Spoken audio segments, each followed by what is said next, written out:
ప్రచారంలో భాగంగా కొత్తగూడెం జనజాతర సభలో సీఎం రేవంత్ రెడ్డి మాట్లాడుతున్నారు. లైవ్ చూద్దాం. మొన్న మధ్యలో కలిసినప్పుడు నేను అడిగిన మా దుర్గా ప్రసాద్ను మా బ్రహ్మయ్యను ఏమన్నా అంటే ఏమున్నా చంద్రశేఖరరావును ఓడించడం ఇక మాకు పెద్దగా పనేం లేదని మా సోదరులు నేను ఒక మాట చెప్తున్నా. డిసెంబర్ 3 తారీఖు నాడు వచ్చిన ఫలితాలు సెమీఫైనల్స్ మాత్రమే. ఆ సెమీఫైనల్స్లో కాంగ్రెస్ టీము బీఆర్ఎస్ టీమును కల్వకుంట్ల చంద్రశేఖరరావును నాడుగు ఇరగొట్టిండ్రు. ఇవాళ మే 13 తారీఖు నాడు జరగబోయే ఎన్నికలు ఫైనల్స్. ఆ ఫైనల్స్ లో Telangana team versus Gujarat team. ఆ టీంకు నరేంద్ర మోడీ నాయకత్వం వహిస్తే తెలంగాణ టీంకు రాహుల్ గాంధీ గారు నాయకత్వం వహించబోతున్నారు. అందుకే మిత్రులారా, ఇవాళ మా తెలంగాణ 4 కోట్ల టీం మిత్రుల్ని మెంబర్లని సభ్యులని నేను అడుగుతున్నా, ఇవాళ గుజరాత్ను ఓడిద్దామా లేదా? గుజరాత్ను ఓడిద్దామా లేదా? గుజరాత్ను ఓడిద్దామా లేదా? మన తెలంగాణను గెలిపించుకుందామా లేదా? ఫైనల్స్ లో మనం గెలిచి ఛాంపియన్షిప్ మనం గుంజుకుందామా లేదా? మరి ఫైనల్స్ లో మనం గెలవాలి అంటే ఖమ్మం జిల్లాలో ఖమ్మం పార్లమెంట్లో రఘురామరెడ్డి గెలవాలి. మహబూబాబాద్ పార్లమెంటులో మిత్రుడు మాజీ మంత్రివర్యులు బలరాం నాయక్ గెలవాలి. వాళ్ళు గెలవాలని మేము పైనుంచి కోరుకుంటాం. కానీ గెలిపించేది మాత్రం మీరే మిత్రులారా. మీ రక్తాన్ని చెమటగా మాసి చెమటను దారపోసి భుజాలు కాయలు కాసేలాగా 3 రంగుల జెండాను మోసి రేపు ఎన్నికల్లో లక్షలాది మెజార్టీతోనే కాంగ్రెస్ పార్టీ గెలవాలి అంటే మళ్ళీ మీరే కథన రంగంలో దిగాలి. మీరే కార్యోన్ముఖులై ముందుకు నడవాలి. అప్పుడే మహబూబాబాద్ లో బలరాం నాయక్, ఖమ్మం పార్లమెంటులో రఘురామరెడ్డి గారు లక్షలాది మెజార్టీతో గెలుస్తారని చెప్పి నేను ఈ సందర్భంగా తెలియజేస్తున్న మిత్రులారా. ఇవాళ చంద్రశేఖరరావు అంటున్నాడు కాంగ్రెస్ దిగిపోవాలని. నేను అంటున్న చంద్రశేఖరరావు, నీ మెదడేమన్నా దొబ్బిందా అని. ఎందుకంటే 10 ఏళ్ళు ఈ దేశాన్ని పట్టి పీడించిండు నరేంద్ర మోడీ. 10 ఏళ్ళు ఈ రాష్ట్రాన్ని దోసుకున్నావు నువ్వు.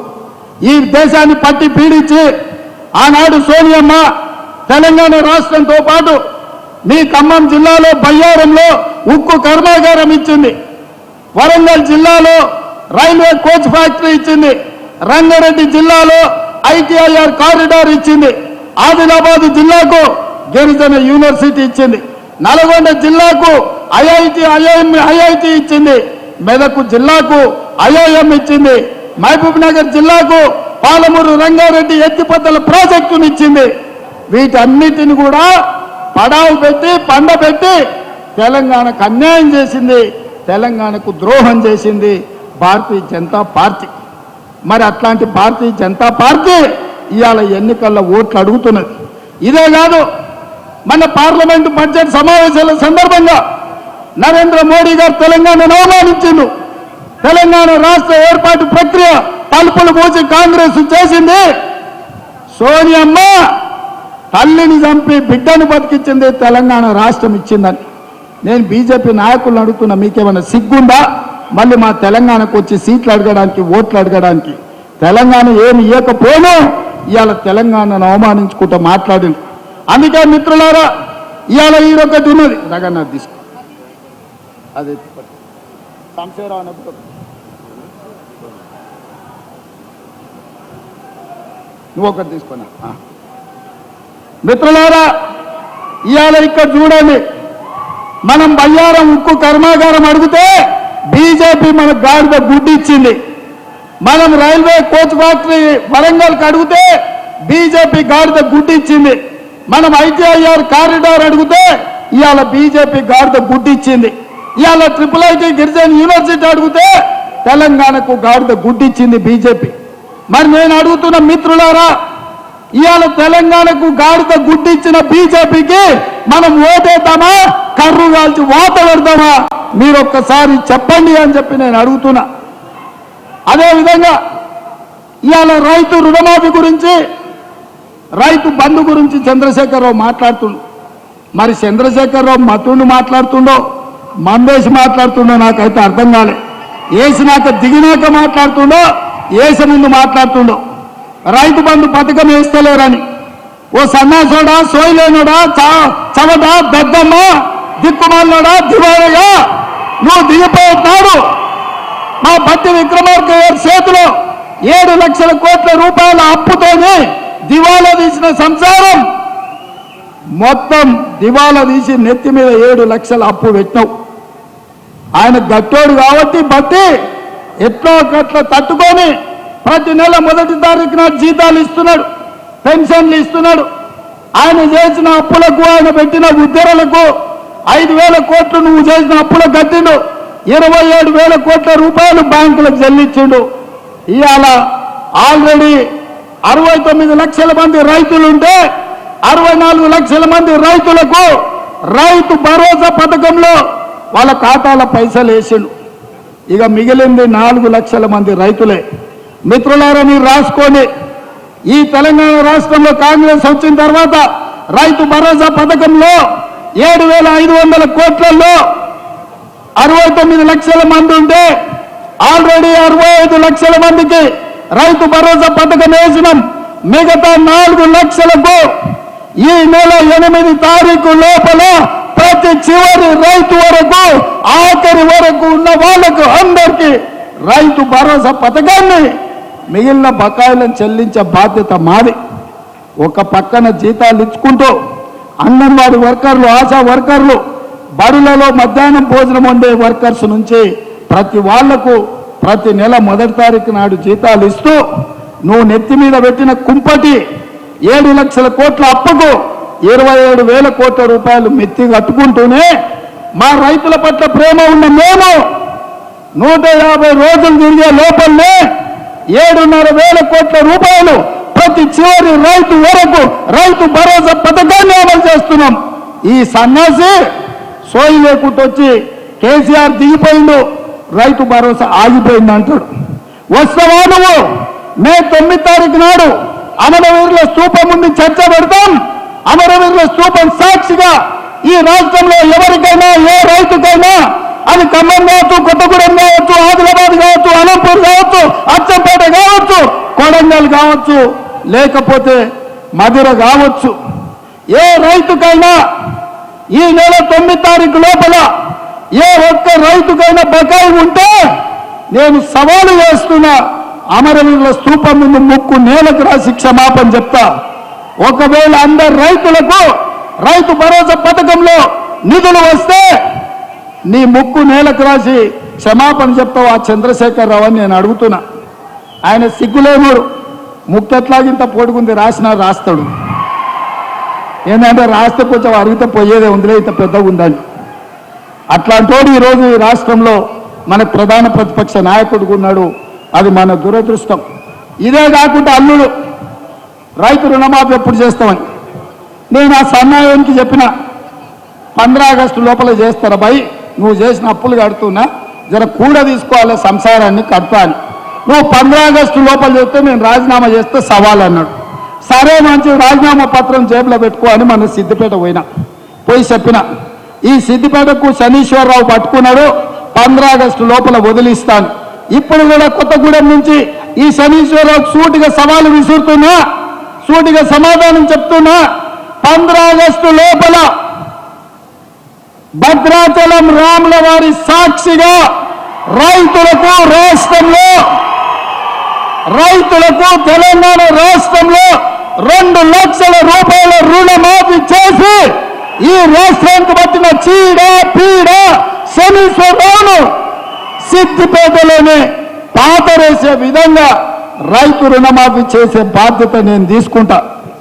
నువ్వు మాట మీద ఉండే మనిషివే అయితే దూలం లెక్క పెరిగింది, కానీ దూడకున్న బుద్ధి కూడా హరీష్ రావుకు లేదు. మొదట్లోది చెప్పి మధ్యలో చోటు చెప్పి చివరికి పారిపోదామని ఎత్తుగడలు వేస్తున్నాడు. అందుకే తెలంగాణ రైతాంగానికి నేను మాట ఇస్తున్నా, 15 ఆగస్టు లోపల 2 లక్షల రూపాయల రైతు రుణమాఫీ చేసి మీ రుణం తీర్చుకునే బాధ్యత నాది, మా మిత్రుడు బట్టిది, మా మంత్రి తుమ్మల నాగేశ్వరరావు గారిది. వ్యవసాయం గురించి తుమ్మల గారికి ఎవరు చెప్పాల్సిన పని లేదు. ఆయననే సొంతంగా వ్యవసాయదారులు లుంగి కట్టుకొని వ్యవసాయం చేస్తాడు. గెలిస్తే సేవ చేస్తాడు, లేకపోతే వ్యవసాయం చేస్తాడు. అవునా? ఆయనకంటే ఎవరికైనా వ్యవసాయం గురించి తెలుసా? తాతకు దగ్గు నేర్పుతున్నాడు ఒకడొకడు వచ్చి వ్యవసాయం గురించి. అందుకే మిత్రులారా, ఆసరా పెన్షన్లు అందరికి ఆసరా పెన్షన్లు కూడా ఈ 9 తారీఖు లోపల అందరి ఖాతాలో పడతాయి. ఇవాళ దింపుడు గల్ల మాస చంద్రశేఖరరావుది పుట్టి పిల్లి శాపనార్థాలు పుట్టి వేయపడదు అన్నట్టు రైతు భరోసా పుల్లనన్న పెడితే ఓట్లు వస్తాయేమో, విద్యుత్ కోతలని అబద్ధాలు చెప్తే కోతల రాయుడి కింద కోస్తే ఏమైనా ఓట్లు వస్తాయేమో, ఆసరా పెన్షన్ వస్తలేదని అబద్ధాలతో బతకాలని అనుకుంటున్నాడు. నీకే అవకాశం లేదు చంద్రశేఖరరావు, నీ పని అయిపోయింది. నీకు దింపుడు గల్ల మాస కూడా ఉపయోగం లేదు. ఏమున్నా బీఆర్ఎస్ పార్టీ కాటుకు పోవాల్సిందే. కారు గుర్తు అనే దానికి తెలంగాణ సమాజంలో తావు లేదు. అన్ని సమస్యల్ని పరిష్కరించే బాధ్యత మేము తీసుకుంటామని మిత్రులకు నేను అందరికి తెలియజేస్తున్నా. ఇక బీజేపీ నేను చెప్తానే ఉన్నా, 400 సీట్లు ఇస్తే రాజ్యాంగాన్ని మారుస్తారు, రిజర్వేషన్లను రద్దు చేస్తారు. అందుకే 400 సీట్లు అడిగితే వాళ్ళు అడుగుతున్నారని. నిన్న మన కిషన్ రెడ్డి బండి సంజయ్ అన్నాడు, రాజ్యాంగం మారుస్తామని ఎవడని అంటే వాడిని చెప్పుతో కొట్టాలని.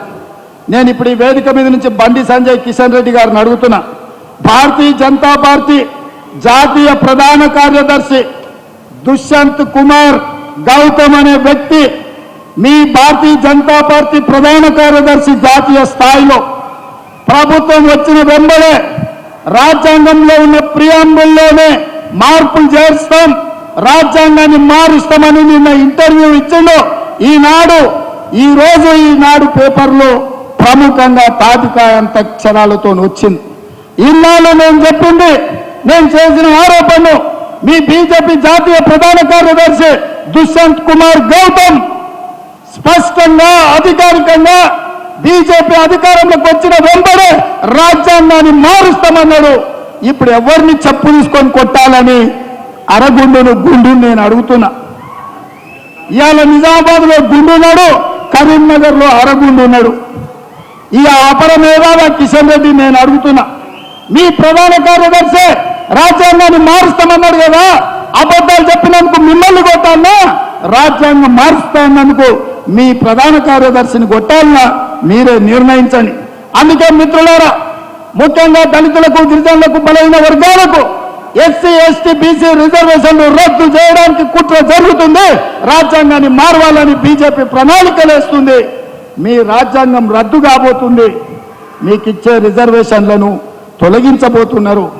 ఇవాళ మనం బీజేపీకి ఓటేస్తే మన రిజర్వేషన్లు రద్దు అవుతాయి. ఇవాళ కాంగ్రెస్ను గెలిపిస్తే మన రిజర్వేషన్లు ఇంకా పెరుగుతాయి.